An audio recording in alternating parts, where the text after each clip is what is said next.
Hello, everybody. Welcome back to my YouTube channel. I'm Dr. Neha.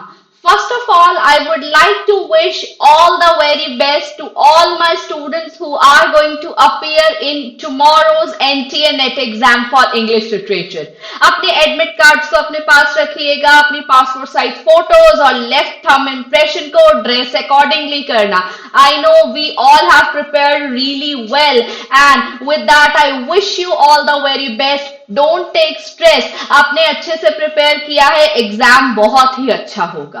So now coming over to this video, as you can see on the screen behind me, मैंने सिर्फ 3 ही words लिखे हैं answer के साथ, जो कि है introduction, body and conclusion. जी हाँ, क्या इंग्लिश सब्जेक्टिव एग्जाम जो कि एचपीएससी के स्टूडेंट्स का होने वाला है, इतना इजी आंसर होगा?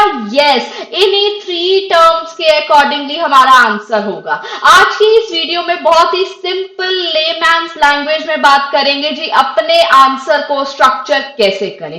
कंटेंट चल रहा है, कंटेंट कलेक्शन, मटेरियल कलेक्शन चल रहा है, लेकिन एक प्रॉपर स्ट्रक्चर हमारे पास होना चाहिए जिसके अकॉर्डिंगली हम अपने आंसर को फ्रेम करेंगे, अपने आंसर्स की प्रैक्टिस करेंगे और अपने आंसर्स को अपने माइंड में एम्बेड करेंगे. तो आज उस स्ट्रक्चर की बात कर लेते हैं. वेरी इजी लैंग्वेज में मैं बताने वाली हूं.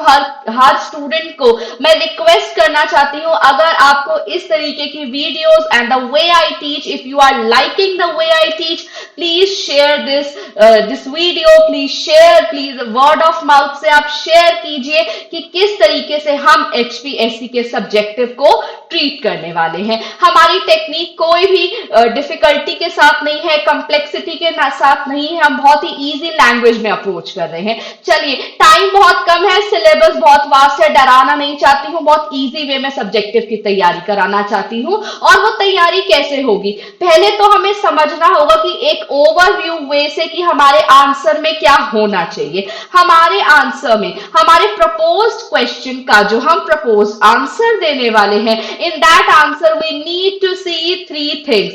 First is introduction, second is body, and third is conclusion. Yes, in these 3 parameters you have to divide your answer, जो कि 10 marks का होगा और 15 questions उसमें हमें देखने को मिलेंगे. तो 10 marks में आपके आंसर को क्लैरिटी देगा ये थॉट. अगर आपके माइंड में ये थॉट है कि आप अपने आंसर को इंट्रोडक्शन, बॉडी एंड कंक्लूजन में डिवाइड करने वाले हैं, तो आप उस क्लैरिटी को एक्सरसाइज भी कर पाएंगे, उस क्लैरिटी को कन्वे भी कर पाएंगे. तो इंट्रोडक्शन, बॉडी एंड कंक्लूजन हमारे माइंड में होना चाहिए.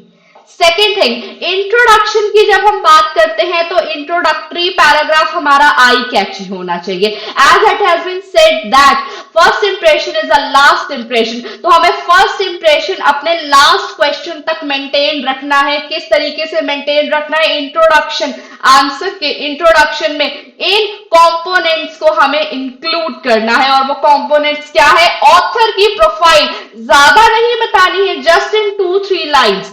वर्क का बैकग्राउंड, वर्क का historical background, political background, social background. भाई वर्क क्यों लिखा गया है, क्या रीजन था, क्या महेश दत्तानी ने फाइनल सॉल्यूशंस क्यों लिखा है, बाबरी मस्जिद रॉयट्स क्या थे, किस चीज से इन्फ्लुएंस होकर लिखा है, पार्टीशन की थीम है, इंडिसाइसिवनेस है.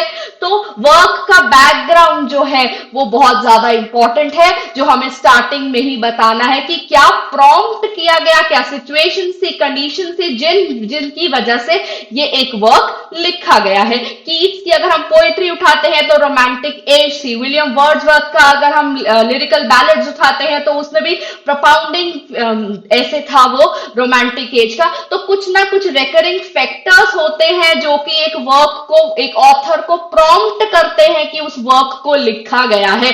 तो वर्क का बैकग्राउंड, एज का बैकग्राउंड, हर चीज इसमें आ जाती है. नेक्स्ट वेरी इंपॉर्टेंट, टाइटल की जस्टिफिकेशन बहुत ज्यादा इंपॉर्टेंट है. कुछ वर्क्स जो है वो अपने टाइटल के कॉन्ट्रेरी हैं और कुछ वर्क्स जो है वो अपने टाइटल के सपोर्ट में है. टाइटल ही उनके बहुत ज्यादा इंपॉर्टेंट है, जैसे final solutions by Mahesh Dattani, arms and the man, a farewell to arms, the love song of J Alfred Prufrock, of, क्या वो एक लव सॉन्ग है?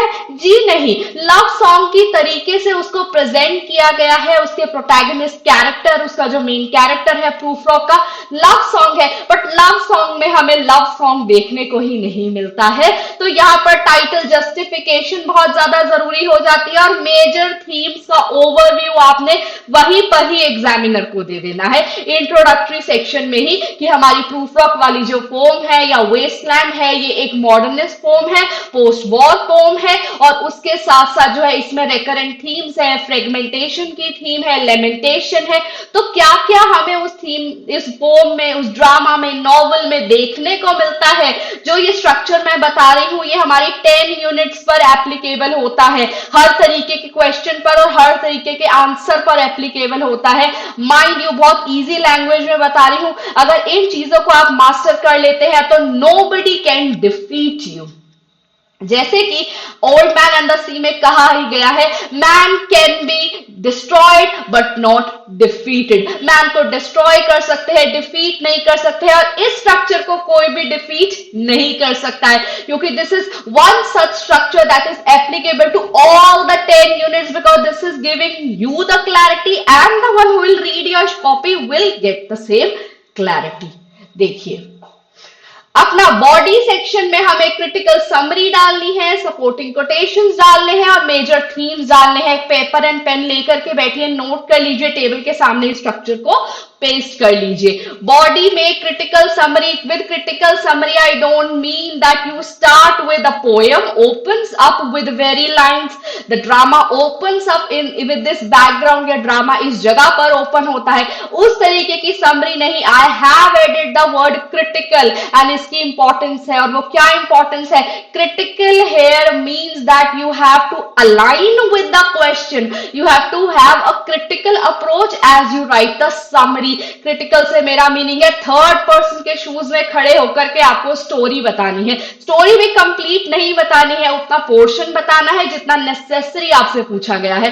क्रिटिकल समरी में यहाँ पर कैरेक्टर का एनालिसिस भी आ जाता है, थीम का एनालिसिस भी आ जाता है। I do not mean a bland summary, कि आप केवल समरी लिख करके आ जाएंगे। No, I mean the critical summary that should align with the question that has been asked.